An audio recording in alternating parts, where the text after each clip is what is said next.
What's up, everybody? King Triple C here, the Olympic champ, the flyweight champ, and the bantamweight champion of the world.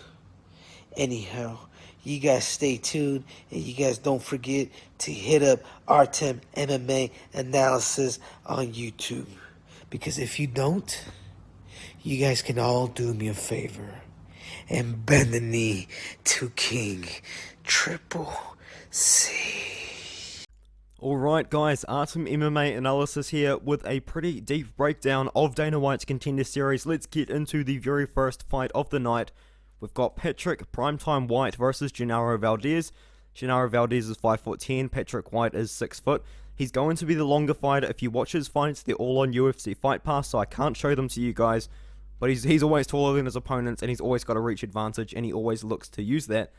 Genaro Valdez, his age is not listed, but I found his age on the UFC website. They said that he was 29 years old, so I'm just going to believe that there, and we'll get on to the footage and my notes as well. So Genaro Valdez on the feet, he brings a lot of forward pressure, constantly pressuring his opponents by moving forward. I mean, that makes no sense. This is so he can eventually find a takedown where he will transition into favourable top positions. If he can get into full mount, he will lay into his opponent with nasty ground and pound. In particular, his elbows are effective. All of his wins are by finish, 6 by KO and 3 by submission. All 3 of those submissions are rear naked chokes. His strengths definitely lie in his wrestling ability. Given the opportunity, he will shoot for a takedown and look for mount. But if he gets you up against the cage, his wrestling is relentless, and if his opponents give up their back, he uses that as an opportunity to find the submission. All of Patrik White's wins, this is his opponent, all of Patrik White's wins are by finish as well, and all 9 of them are by knockout. But because most of his career has been spent at Alaska FC, his fights are on UFC Fight Pass, but I'm not going to show them because Dana White would not be very happy. At 6 foot tall, he is very lengthy for a lightweight, and he's often able to use that to his advantage. I would describe his striking style to be very boxing orientated, but he also throws a decent amount of low kicks. His right hand in particular is his best stand-up weapon. To be honest, a lot of the guys that he has fought look like they just pulled him out of the crowd, which is actually kind of true. In one of the fights that I was watching, one of the commentators literally said that his opponent had 2 hours notice for the fight. So they literally were pulling guys out of the crowd to fight Patrik White.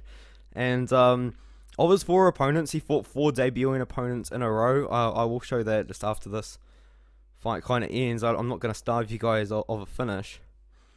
And yeah, so this is just the relentless ground and pound. You could see he was loosening up with a lot of elbows as well. He likes to cut up his opponents with his elbows on the ground and pound. The ref eventually thinks that he's had enough there. So I'll show you guys what I mean. Patrik White, so he's fought 4 guys. They were all debuting at the start. I mean, I totally understand. When you start off your career, you fight debuting guys. But all of these guys, except for one of them, I think it was Brandon, have never fought again. And especially this guy, Wilder Clarion, I feel kind of bad for him, dude. Like, the guy had no idea what he was doing in there. And that was a pretty hard fight to watch, I'm going to be honest. But after that, he started fighting pretty decent guys. You could see a lot of tape in this Tyson Duckworth fight, which is pretty good. I mean, he finished him with leg kicks because he was beating the crap out of his legs the entire fight. But yeah, man, he's got all 9 wins by KO. So Patrik White, he's doing something right, but I just don't think that the guys that he's been fighting are the same level. So as for Patrik White's ground game, I really have not seen anything, but the AFC 122 announcer said that he was a Brazilian Jiu-Jitsu fighter. And he did actually go to the ground with Trey McClanahan, where he was kind of slipped. He was kind of taken down, I guess. But he was quickly able to reverse the position. And when he got into mount, he just stood up. So I can just assume that he wants to keep the fight on the feet. So from what I've seen, White wants to keep the fight on the feet. And Valdez will likely be looking for a takedown. From what I saw at AFC, White seems to not have found an opponent that was difficult for him to deal with. Everyone that he's fought, he's kind of just ran through. And this is going to be a real test for Patrik White to see how good he really is, man. But I've got Valdez on the other hand. He's been fighting at Lux, pretty respected promotion. And you could argue that the the guys that have been fighting are higher level. I give the ground advantage to Valdez definitely, but I do think that Patrik White will be able to use his length while the fight is on the feet. But I've got Genaro Valdez in this one, and I've got him by finish. I think ground and pound TKO, or even just a rear naked choke, like he got in this fight here, where he looks for the back up against the cage, and he just wrestles you. Patrik White, he did a little bit of clinch work in one of his fights. Was against Tyson Duckworth. Tyson Duckworth clinched up with him quite a bit, but he was never really able to take him down. So Patrik White has shown good takedown defense, but he's never really got fights to the ground, because his fights don't last that long. Most of this guy's fights end in the first round, so it's even the footage that I did get, it wasn't much. I mean, I couldn't find this fight here, the loss. I could not find either of the two Tristan DeHart fights. I don't even know where they are. I did try, but I found all of the Alaska FC. I've watched all of his fights on Alaska FC. He kind of just has the same game plan. He likes to keep the fight at range. He likes to use his boxing. He's got a really good right hand. That's how he finishes most of his fights. Genaro Valdez, on the other hand, man, he's always looking to wrestle his opponents. He's always looking to take them down, and that's just what he does. So I've got Genaro Valdez. I think he's going to take him down. I think he's going to knock him out by TKO or submit him. Tapology votes pretty much all for Valdez, and 35% have White, which I think is 65% have Valdez, sorry, mostly by knockout. Those that have White, 35% by knockout. Neither of these guys have gone to decision, so there are still some people taking that decision prop. I mean, maybe the fight goes to decision, but I can just see Valdez winning by TKO or even by submission in this fight. So that's my prediction for the fight. Alright, this next fight we've got Shonte Barnes versus Joseph Holmes. Joseph Holmes is actually a late notice replacement for Cody Brundage, who in his last fight we saw fight Nick Maximov at UFC 266. Both guys are more natural middleweights, but they are fighting at 205 pounds for this fight because of the late notice. To start off with, the level of competition that Shonte Barnes has been fighting is not really that high. 4-21, 0-6, 6-5, and he drew with that guy 15-90 and 13-17. So he's been fighting very experienced guys. I'll give him that credit. He's been fighting experienced guys, but guys that have lost significantly more than they have won. But Joseph Holmes, on the other hand, he has not necessarily fought the best competition either. But I would say there's an argument to be made that he has been fighting better competition. He's fought at Bellator twice, actually. His one loss was at Bellator, and he's fought in LFA twice as well. His most recent win coming over at Dwayne Diggs only about a month ago. But this guy stays active when he's fighting. Does Joseph Holmes. So let's get on to Shonte Barnes. And I'm sorry about the quality of this video, guys. It's really low quality, but it's all I could find of this fight. So Shonte Barnes has got 4 knockout wins and 2 submission wins. He finishes all of his victories. He walks his opponents down, and he looks really good on the feet. And as you can see here, he's very confident on the feet. He just put his hands below his hips before throwing a few bombs there. That he does not throw too many strikes, but every time that he does throw, it is with very bad intentions. He likes to take the center of the stage, and he does like to counter strike. So I'll show you guys the pretty nasty finish that is this fight. Oh man, sorry guys, I skipped a bit too much there. So as you can see, man, when he throws with a lot of power, and unfortunately his opponent, who was 0-6 at the time, could not really handle it. And after this, he kind of just he actually shows off a little bit of wrestling in this one. He shows a decent amount of top control, and just ends up finishing the fight with some ground and pound. So pretty good performance by Shonte Barnes in this one. His opponent was 0-6 at the time, but yeah, man, pretty ruthless ground and pound. When he senses a finish, he goes for it. Sorry about that. And let's move on to the next guy. We've got Joseph Holmes versus Ryan Leninger. Ryan Leninger was 4-1 at the time. I think Joseph Holmes was like 3-1 at the time. So yeah, let's get into this fight in LFA. Daily Motion always scares me because I get so many advertisements when I watch on this website that we'll see what happens. So Joseph Holmes, he's actually got a blue belt in Brazilian Jiu-Jitsu, and he also has a random Muay Thai belt win.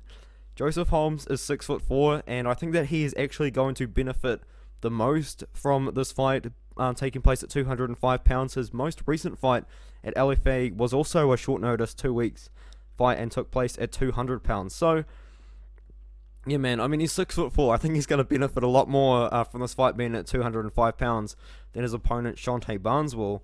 But when he's in the cage, he's very composed and he really likes to dictate the range. You will see that he throws a lot of push kicks. I mean, as I was saying that, he just threw a push kick, and he throws a lot of jabs as well. But overall, man, I can just see Joseph Holmes having the better skill set all around. He's going to be taller. He's going to be a lot longer in the cage, and he's going to be able to maintain the distance when it's on the feet. And if he wants to take the fight to the ground, he can, because he's got that blue belt in Brazilian Jiu-Jitsu and quite a few decent submission wins on his record as well. So I've got Joseph Holmes in this fight. I think that he will get the job done, and yeah, he could get it done on the feet or on the ground. But you'll see in this fight, man, Joseph Holmes has really good range management. You can see that if you rewatch this fight or you go and watch it just on Daily Motion yourself, you will see that he actually makes Leninger miss a lot by just being on the very end of his punches. So this is where I found out that he is a blue belt in Brazilian Jiu-Jitsu, on this little I think it's like a brand that sponsors him. So yeah, man, that's just where I got his information. So yeah, Joseph Holmes, 6'4". I think he's gonna beat Shonte Barnes here. And wow, okay, this is my first time looking at the Tapology predictions, and I did not realize how lopsided it was. So many people going with a submission, so that's pretty interesting. Maybe that could happen, but I think Holmes could also possess a pretty decent. He's got a good skill set on the feet as well. So if he wants to keep the fight on the feet at range as well, I mean, that could happen. But yeah, I've got Holmes. I've got him inside the distance. Nothing in particular by KO or by submission in this one here. Okay, so for this next fight, we've got Joshua Weems, who was actually a replacement, and he is fighting Fernie Garcia. Now, Joshua Weems' most recent fight was actually on Jorge Masvidal's promotion, Gamebred FC, which is bare knuckle MMA. 7 of his 8 wins have actually come by submission, and he's got a couple of bare knuckle boxing fights as well. He's pretty flashy on the feet, and he's not really too afraid to throw. He's constantly moving, whether or not it is forwards or backwards. If he gets taken down and he's on his back, he's always working to improve his position, and he's always looking for a submission as well. And if you watch this fight against Joel Scott, sometimes Joshua Weems gets pretty close to a submission, and Joel Scott kind of decides that he does not want to be on top of him anymore, and decides to stand up. So it'd be interesting to see what happens in the fight, considering Fernie Garcia actually has a very heavy wrestling base, which we will get to in a minute. So once again, if he gets taken down and he's on his back, he's always looking to improve his position, and he's always looking for a submission. 7 of 8 wins by submission, 1 decision win as well. So he's known to be a finisher, but he's not known to be a knockout artist. He's known to be a guy that is able to get the submissions. This is a pretty nice armbar there. Almost got him in the Charlie Olives, Tony Ferguson armbar there, but we'll move on to the next one. We've got Fernie Garcia here. And Fernie Garcia, he possesses a pretty decent wrestling base, and he trains out of Fortis MMA. He's not a finisher. 6 of his 9 wins come by decision, and 3 of them come by submission. But his stand-up is actually pretty good as well, especially his boxing, which I think has actually is his best part of his striking game. But if you watch his fight against Ryan Hayes, he's actually very susceptible to leg kicks, and if the fight plays out on the feet for a while, I think Joshua Weems really will look to try and exploit this fact. But what's so interesting about Garcia's game is if you watch his more recent fights, he seems to be more than happy fighting on the feet, which is kind of strange because this is one of his older fights, and in his older fights he's kind of going for the decision. He's kind of just grinding out using his wrestling base. But if you watch some of his newer fights, especially that Ryan Garcia fight and also his most recent fight, unfortunately I forgot the name of his opponent, although he takes him down quite a few times. Yeah, this guy Isaiah Bartin Gonzalez. Although he takes him down quite a few times, still most of the fight takes place on the feet, and he's happy to stand and trade with Isaiah Gonzalez in that fight. So it'd be interesting to see what happens. I actually don't know if he will be going to his wrestling, if he'll be going to his striking. I would favour Joshua Weems in the striking department. In the wrestling department, I would definitely favour Fernie Garcia. As you can see, he's just out-wrestling his opponent in this fight here. And that's how he's won most of his decisions, to be fair. But we'll see what happens, man. Maybe Weems finds a submission and maybe he submits Fernie Garcia. This fight is pretty much 50-50 for me. I actually don't have a strong opinion either way. Fernie Garcia could go out, wrestle his way to a submission, wrestle his way to a decision, or maybe we see a one-punch knockout from either guy, even though either guy has never got a KO. But I'm leaning on the side of the fence that is the Joshua Weems finds a submission while on the ground. I think that if Fernie Garcia makes one or two mistakes, I think Joshua Weems will be able to find some sort of submission and will be able to get a submission off his back in this fight. But I've just got to make it pretty open here. I actually don't have a strong opinion either way. If you do, please let me know in the comments below. But I am genuinely just a little bit unsure the result of this fight. Maybe by the time that my shorter prediction video comes around, I'll have a much more solidified opinion. But at the moment, man, I don't know. I'm in the minority here. I've got Weems, and I have him by submission.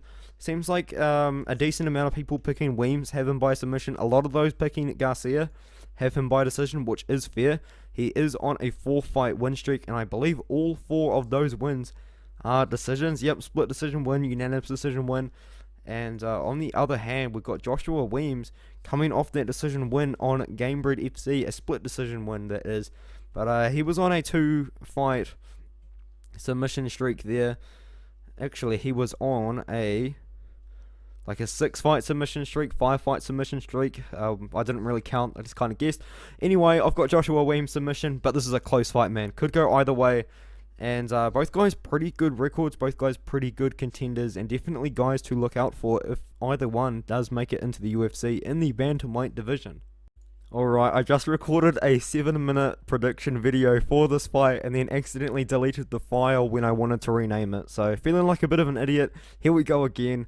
We've got a flyweight bout on Dana White's Contender Series. We've got Daniel Barez versus Carlos Hernandez.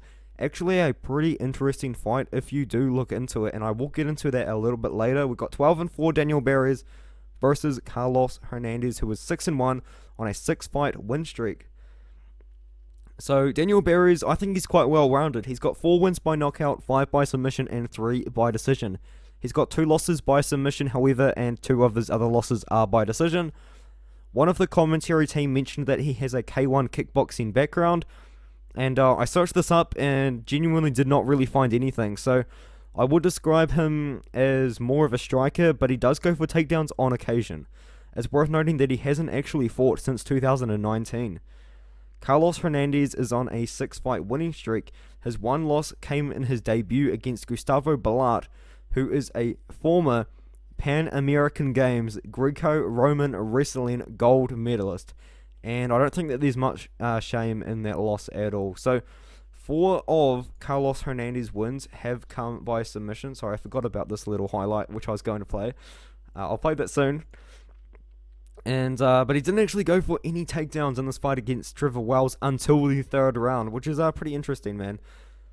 So I would describe Carlos as a pretty decent striker with decent low kicks and counter punches. He's got a solid ground game, and he does make his way back up to the feet very quickly if he's taken down by someone who isn't a gold medalist in wrestling. Although he has a decent submission game, he didn't shoot for takedowns against Trevor Wells in the first 2 rounds. I really do like the credentials of Carlos Hernandez here, and from here on, it's just a bit of wrestling really to finish off the fight. But yeah, man, this is a very interesting strike. I think it's called like an X elbow. We're gonna have to go back to the start to see it. You can see he kind of runs into him. Oh, I'm gonna pause it, and then and then just throws like a downwards elbow. I don't know if I've actually ever seen that before until I watched this video, but maybe I have and I just don't remember. But anyway, I really do like the credentials of Carlos Hernandez, which I didn't even go over. That was a knockdown there for my boy Daniel Barez, who just stands there with his hands, Artem Lopov style, below his waist. And Carlos Hernandez, 14-2 as an amateur, 3 times UMM AF national champion and a world champion in 2014. But I actually do like Daniel Barez in this fight, and I like him by knockout, in my opinion. This is what I mean. He's an opportunistic wrestler. If the opportunity presents himself, he will go for a takedown. But I've got Daniel Barez. I've got him by knockout. Not many people do. Everyone that has picked him has him by decision, pretty much. A lot of those picking Hernandez also have decision, but some with submission. I'm on the Barez side, but I'm also on the Barez KO side. And if I was picking Hernandez, I would actually be on the submission side. So I disagree with the Tapology votes a little bit here, man. Everyone's picking decision, but I like Daniel Barez by KO or Carlos Hernandez by submission. But Daniel Barez has not fought in about 2 years. I didn't show you guys any of these Combat Americas. This is actually a really crazy KO against Ivan Hernandez. But I can't show you guys any Combat Americas fights because I get copyright strikes every time I play them. So I just had to show what I could, and I've got Daniel Barez by KO, man. We'll see if the pick changed by the time my quick picks videos come out. And so for the main event of Dana White's Contender Series, week number 6, we've got Shimon Smotritsky versus Mike Malott. Both guys have very credentialed ground games, which we will get into very soon. So Shimon is only 21 years old. He's a Brazilian Jiu-Jitsu world and European champion, as his Instagram bio. However, he actually only has 1 win by submission. And apparently Mike Malott's last weigh-in was at 145 pounds. I don't think that's true, because I'm pretty sure he fought Solomon Renfro at welterweight, so I don't really know where they got that information from. But I could be wrong, but I'm pretty sure he is a 170 pounder, but we'll see what happens anyway. Let's have a look at Shimon Smotritsky's stand-up. So actually this is a ground game, but Shimon Smotritsky's stand-up is pretty solid. He uses his 6'2" frame at 170 pounds quite well, and he's got very fast kicks. However, he does find a lot more success when the fight is on the ground, and he does find top control to grind out decision wins. And I believe he gets a takedown very soon in this fight here. And from here on out, man, he just grinds out the decision. He actually won this fight by a split decision, so it was actually quite the close one. But he ended up winning the fight. He used his, his ground game to end up to win the fight pretty much. But let's just move on to Mike Malott here, alright? Mike Malott also very credentialed. You can see he's got a black belt around his waist, which he earned just last year. And he is a bronze medalist in the light contact kickboxing world championships. I think he's best known for being associated with Team Alpha Male, and he does hold that Brazilian Jiu-Jitsu black belt. He holds a round 1 submission win over Solomon Renfro, who is actually fighting on Dana White's Contender Series in only a couple of weeks' time. And his one loss, which unfortunately for Mike, I am showing you guys because I wasn't too sure if I would get copyright strikes by other I might even get a copyright strike by the PFL, so you might not even get to see this fight. Sorry guys, that it is worth noting that he's finished all of his wins, 3 KOs and 3 submissions in the very first round, but he does have a draw in Bellator. He showcases his world caliber kickboxing by being very fast and explosive on the feet. If the fight hits the ground, he's obviously got that black belt in jiu-jitsu to back him up as well. I like the amount of experience that Mike has. I like his black belt in Brazilian jiu-jitsu and his world caliber striking. Shimon is no joke either, but I just don't think that he has actually faced anyone of Mike Malott's level as of yet, and I think that it's going to be tested here. You just got to look at some of the wins that Mike Malott has had. He's had good wins over at Cage Fury, and these fights can be found online. So we got Solomon Renfo, 6-0 win there, 6-1 win over Craig Shintani. The draw over at Bellator, but that was 6 years ago. So he's taken a bit of a gap between these fights, but now he is back. So maybe that is of some concern to some of you, but we'll see. On the other side, we've got Shimon on the other hand, pretty active guy, but he hasn't really been fighting the levels of the guys that Mike Malott has. He's got a pretty good win over at Bellator over a 3-1 guy, a 3-0 win as well, and then that split decision win over the 13-6 win, a guy which I just showed you.